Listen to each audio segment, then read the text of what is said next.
This is News Talk 95.1 FM and 790 AM KFYO. And we have Jerry Reynolds on line one. Awesome. Hey, Jerry. Hey, guys. How are y'all? We're doing well. You're actually, Dave is out. Steve Evans is sitting in for Dave. Hanging out today, Jerry. Well, hello, Steve. How you doing? Good to have you. Great, man. Doing great. A little warmish in Dallas. It's a little warmish everywhere. Well, a little warm, and you've got the humidity to go with it down there. Yes, we do. The only thing worse is Houston. You're not in a convertible this week, are you? No, I am not. I am in a Lexus Rx 350. Oh, you poor thing. Yeah, and certainly this isn't the first one of these I've had, but it is the first one that I've had that's the long wheelbase.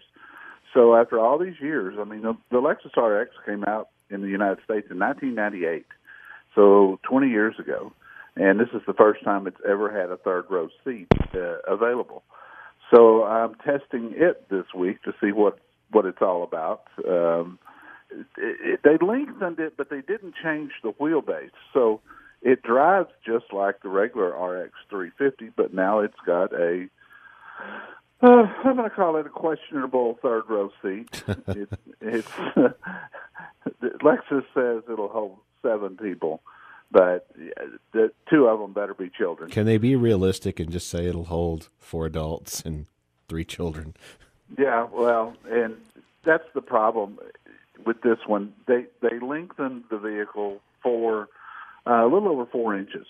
And then, I mean, that's just not enough room. The center row seat slides forward and backwards, which is okay, except if there's adults in the third row seat, the second row seat, those people are going to be jammed up against the front seats.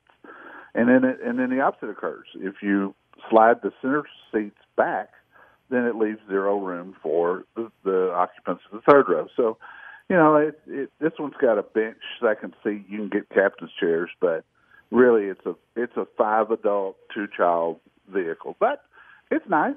They always are. Nothing overly exciting about this Lexus, but just a very well-built SUV. It is the most popular SUV sold in America. Jerry, did they do anything with the drivetrain when they increased the length to give it a little more power? Oh, no. Still got the 290 horse 3.5 V6, and that's why I say there's nothing overly exciting about this thing. It's solid. You know, you can tell this is a very well built SUV. But all those people who've waited all this time for a third row seat, I'm afraid they're going to be a little disappointed. Jerry, as someone who's in the GM world, the large SUVs, I've had the Escalades, I've had the Yukons. Currently have my wife in a very nice Tahoe. But I start seeing the other world of big SUVs out there. What are some good reasons to look at a Lexus over a GM vehicle? Well, you've got to go all the way up to the GX, which is the large one. I mean, there is an LX, but the GX is the most popular in a larger, true third-row seat SUV, about the size of the Tahoe. Might be just a little bit shorter, but maybe a little wider. You know, they're super quiet inside, but as far as I'm concerned, if I were out, you know, you're going to spend $60,000 to $90,000 on any of those SUVs nowadays. Mm-hmm. The Tahoe, the Yukon, or the Escalade. And, you know, the Tahoe is just so doggone nice, and it drives so good. And I love what they've done with the interior. Once they put that third-row seat that folds flat into the floor back in 2015, then all of a sudden everything that I thought needed to be done was done. I just think that the GM products are more exciting to drive. They've got more amenities, if you will. Just, you know, overall, it's what I would consider to be a true SUV, a true truck-based SUV that's very, very enjoyable. And of course, this Arlington, Texas plant where those are built is one of the best plants, quality-wise, that GM has anywhere in the world. Wow. They don't drive like the Volkswagen Passat that you were driving recently, though, do they? No, they do not. And I didn't get to talk to you guys last week, and my review and video's up at my website, carprousa.com, but I had the 2018 BMW M5 with 617 horses under the hood. That thing was a screamer. I don't mind telling you. There was one that I hated to give back. It just looks Beautiful like a car. great car. They offer that in a convertible too, don't they? Well, yes, they do. It's the M4, and it doesn't have quite as big an engine. The M5 is only a 4-door sedan, and unfortunately, it only comes in an automatic transmission nowadays. But I got to tell you, it's an 8-speed, and there's buttons on top of the shift lever to change how the transmission shifts. And when you got that thing in Sport Plus, even if you had a manual, you couldn't shift it as efficiently as the car itself does as an automatic. It was an amazing car. I don't mind telling you. Of course, it was $129,000. Right. But still, if you're going to get out and spend that kind of money, then it was really something. Is the M generally stand for turbo? Is that the BMWs? All the turbo models is the M. That's the fast one. That's the one you're looking for. Every one of them. Yeah, all the M models are super fast. Even the M6, which is they call it a sedan, but to me it's an SUV and always will be.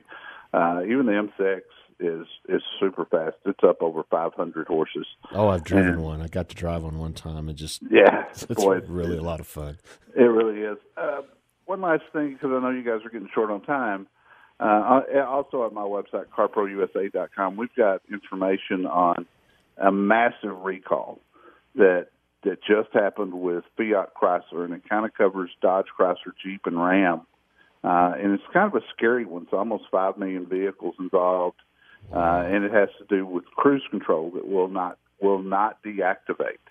And boy, I tell you what, I've had that happen one time, and it's a frightening experience when you got your cruise set on 70 or 75, and you hit the brake to disengage it or hit the switch to turn it off, and it doesn't turn off, and you just keep going, and it's pretty scary. I've had that happen in a pickup with an improperly fitted WeatherTech floor mat.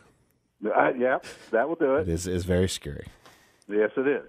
So we've got that information there, and quite a bit more. A lot of new stuff this week. Kelley Blue Book's 10 coolest cars under $20,000, and got info on a new auction house that debuts actually tomorrow. Very pretty cars on that one.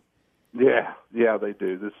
And they're holding that up in Norman, Oklahoma. So that'll be their very first inaugural auction, and looking to see how they stack up against Mecum and Barrett Jackson. I know, like you said, we're running out of time, but as far as the difference in, I guess, the fees, it looks like they've got this one at 5% and 3%. What would one of the big auctions charge? They charge 10% to the buyer and 10% to the seller. Oh my! So that's a huge difference. Vehicles. Oh well, that Ford GT that brought $1.6 million last week at a Mecum auction. I mean, think about that. That's $160,000 for the buyer and $160,000 for the seller in fees, just fees. So that's good reason to be in the auction business. I think so. I think so, fellas. All right, Jerry. Well, thank you so much for calling, and we'll talk to you next week. Okay, guys. Thanks, Steve. All right, thanks, Jerry. You're on 11 to 1 every Saturday, and also you can read more on carprousa.com. There you go. All right, guys. thanks. Bye. Take care. Bye.